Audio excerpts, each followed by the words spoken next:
लिया उसका स्वागत करता हूँ, सम्मान करता हूँ और सभी देशवासियों को बधाई देता हूँ कि ये एक लोकतंत्र की जीत है जो आज हमने देखा और इसे ऐसा ही आगे भी हम सुरक्षित रखें लोकतंत्र को भारत में।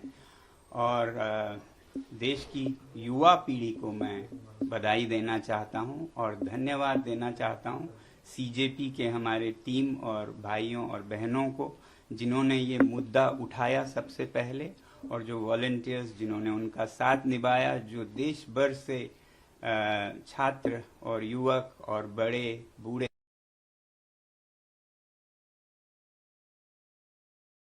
लोकतंत्र के लिए खड़े हुए, उनका सम्मान करता हूं मैं।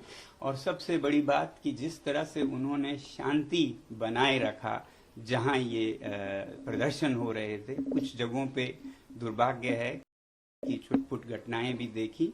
मुझे उम्मीद है कि इस शांति को हम बनाए रखें और कहीं भी कोई गलत बात नहीं होगी। आगे भी ये जो शक्ति है लोकतंत्र की वो हमारी शांति से हुई है, ना कि हमारे बाजुओं के बल से। उसके मुकाबले तो आपके बंदूकें हैं, मगर जो शांति की हमने ताकत दिखाई उसके मुकाबले कोई हथियार नहीं है, तो उसे बनाए रखें। अब जब आप महसूस कर रहे हैं कि आपकी जीत हुई, तो विजय में विनम्रता सबसे बड़ी बात है, वही आपके चरित्र को प्रदर्शित करता है, परिभाषित करता है। तो अब जब इस आंदोलन को ज़रूरत पड़े और कुछ आगे लेना हो या फिर अभी रोकना हो, जो भी करें बहुत ही शांति से करें। मैं ये उम्मीद करता हूँ कि एक तरफ जब जवाबदेही हमें मिली इस बार की, तो अब सुधार पर काम करने की ज़रूरत है। केवल एक इस्तीफा से, रेजिग्नेशन से राष्ट्र नहीं बनता है। तो शिक्षा में सुधार हो, इस पर भी आगे काम हो। मुझे पूरी उम्मीद है जिस उदारता से सरकार ने ये कदम ली है वो इसमें अब सुधार के कार्यों में भी जुड़ेगी। सुधार सिर्फ शिक्षा में नहीं बल्कि शासन में भी मेरी उम्मीद है कि अब से देश चलाने का तरीका ज़रा बदलेगा। जहाँ भय है वो नहीं बल्कि प्यार मोहब्बत से देश को चलाया जाएगा और अन्याय न होकर सत्य के रास्ते पे चलाया जाएगा। और वैसे ही जहाँ कहीं भी जिस रूप में भी भ्रष्टाचार है उसे हटाया जाएगा और सच्चाई के रास्ते पे एक भारत देश के लिए और विदेशों के लिए भी एक उदाहरण बनेगा, सच में विश्व गुरु बनेगा। ऐसी मेरी आशा है कि ये एक नया भारत की शुरुआत होगी। मैं उम्मीद करता हूं सरकार से कि इस बदलाव के साथ ही बहुत से और बदलाव भी लाएंगे शासन चलाने के तरीकों में भी। अब क्योंकि मैं लद्दाख से हूं और एक पर्यावरण कर्मी हूं, एनवायरमेंटलिस्ट हूं, तो मैं उम्मीद करूंगा सरकार के से कि जो लद्दाख के पहाड़ों को संरक्षित करने की, वहां के लोगों को लोकतंत्र देने की प्रक्रिया चली है, उसे भी बिल्कुल ईमानदारी से चलाया जाए।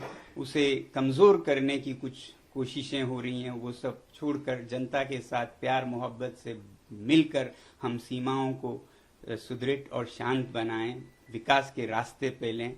तो लद्दाख में बहुत ही ईमानदारी से लोगों के साथ ये प्रक्रिया जारी हो। बल्कि हमारे पड़ोसी राज्य जम्मू कश्मीर में भी, जहां भी लद्दाख में हो, जम्मू कश्मीर में हो, जो लोगों से वादे किए हैं स्टेटहुड के, लोकतंत्र की, वो वहां भी बहाल हो, ये हमारी उम्मीद है। ये तो मैं अपने हिसाब से कह रहा हूं क्योंकि मैं उस इलाके से आता हूं। तो बाकी देश में शिक्षा में खासकर सुधार हो, बदलाव हो। किसी भी बच्चे को, किसी भी अभिभावक को जो इन बच्चों को गुजरना पड़ा उसमें न गुजरना पड़े। मैं आभारी हूं पूरे देश का और युवा पीढ़ी का और सरकार का भी बहुत बहुत धन्यवाद। I welcome this step taken by the government and the Education Minister Dharmendra Pradhan ji to step down in this hour of need. They have shown sensitivity on the part of the government, and I want to congratulate the nation. It's a victory of democracy, and we should all cherish it. At the same time, I thank and congratulate the whole young generation, the Gen Z, particularly the members of CJP who started this whole discussion, and young people, old people, everyone from every corner of the nation who came out to speak for truth. And I hope that we can take this path of peace that was so visible in this movement and continue to be on that and never digress from the path of peace. As we have some kind of victory, it is very important to have humility in victory. Therefore, I appeal to all the young people to rejoice, celebrate, but with utmost humility. Do nothing that hurts others, say nothing that hurts others, be humble, and that will win the world for you.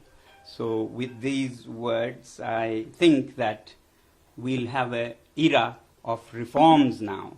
There has been accountability. Now it's time for reforms in the field of education so that we have a robust system that makes us a great nation as we all want.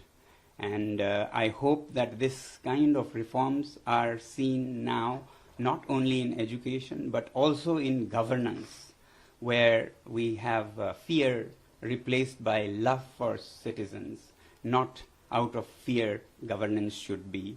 Similarly, from a fear-free India, we should have an injustice-free India, where there is justice in everything, whether it is examination or elections or the corridors of power to the courts of India. We should have justice and corruption-free India in whatever form.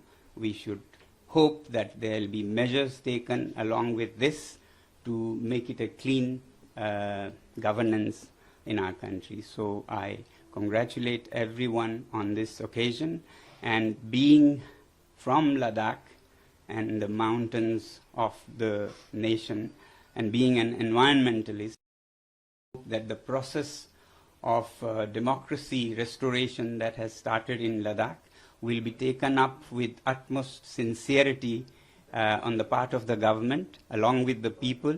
There have been some steps to undermine the democracy that has been granted. These would be taken up very sincerely together with the citizens is my hope. Talking of democracy restoration, I also hope that our brothers and sisters in our neighboring Jammu